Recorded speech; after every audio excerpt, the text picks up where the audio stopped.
Okay, so isang mapagpalang araw muli sa atin mga bata. So ngayon ay may bagong aralin tayo na kung saan natapos na tayo sa week 1 and 2 about sa music. Ngayon naman ay dadako na tayo sa arts. Okay, so sa ating kapaligiran ay may makikita tayong iba't ibang mga mm, nagagandahang gawa ng isang tao or ng mga tao sa paligid natin. So ano-ano nga ba ito? So yan yung ating pag-aaralan.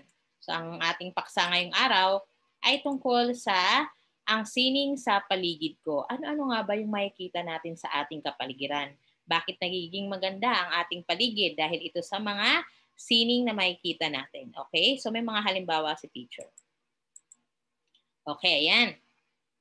Nakapunta na ba kayo sa parke? Pag ganyan, di ba? Ayan. Okay, so yan ay sa Enchanted Kingdom at nandyan ang anak ko, model, si Ate Cassie. Okay, sunod. Ayan. Yan naman ay sa Cebu. Ayan, di ba? Kaya yan, Bulaklak. Siyempre, si Teacher Nicel ang model. Ayan, damit. At kami rin ang anak ko ang model. So,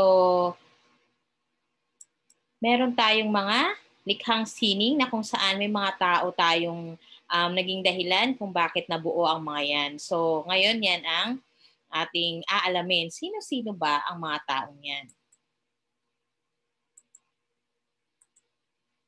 Okay, so sa kapaligiran, gawa ng tao at mga bagay na gawa ng tao o man-made. So, artist ang tawag sa mga taong may angking talent sa paglikha ng iba't ibang sining. Okay, so ibig sabihin, kung minsan ang ating kapaligiran ay gumaganda dahil may mga tao tayong mga may talento sa paggawa nito. So, ang tawag sa kanila ay mga artists. So, sino-sino ang mga to? Okay, so ang may mga iba't ibang artist tulad ng, okay, sino yan mga bata? Yan.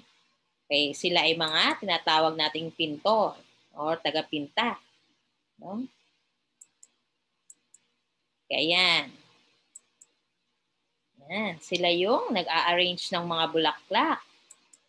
Yan, yan ay florist ang tawag. Okay, ayan. Diba? Si Dr. Rosa Rizal, nakita niyong may ganyan, may ano, tapos ng mga Mary. So, ang tawag sa kanila ay mga eskultor. Okay, ayan.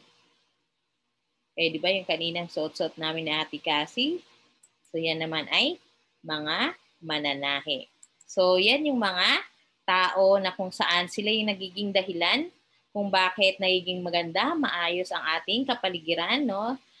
Dahil sa kanilang angking galing. So, bawat isa sa atin naman ay may kanya-kanyang taglay na talento. So, kayo bilang bata, alam ko na meron kayong angking talento. Siguro may mga galing sumayaw dyan, may mga galing kumanta, may mga galing mag-act, mag-drama.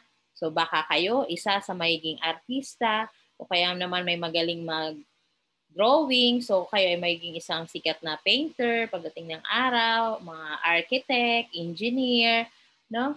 So bawat isa sa atin ay may taglay at angking talento sa sining na kung saan dapat lang natin ma-practice, magsanay para umunlad pa ito. So katulad ng pinakita ni Teacher Nicel, ang ating paligid ay nagiging maganda, nagiging kaakit-akit, kaaya-ayang tingnan, may mga malls tayo, may mga palaruan at parke tayo dahil may mga tao na nasa likod ng mga yan na kung saan napapaganda nila ang ating kapaligiran. So, okay, so sana naintindihan ninyo ang ating aralin ngayon tungkol sa sining sa aking paligid. Okay? Naintindihan mga bata? So hanggang sa muli, isang mapagpalang araw sa ating lahat.